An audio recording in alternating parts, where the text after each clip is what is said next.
বাবা রে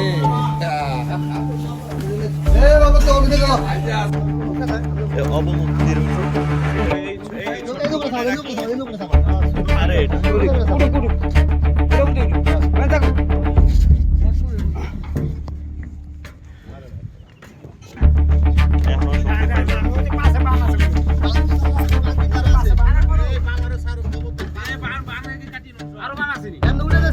সমস্যা বলতে কিছু কথা বলবো না আছে বান্না আছে এই পাশে পিড়ে বান্না দিয়ে ঘুরে আসছে না আর বান্না আর বান্না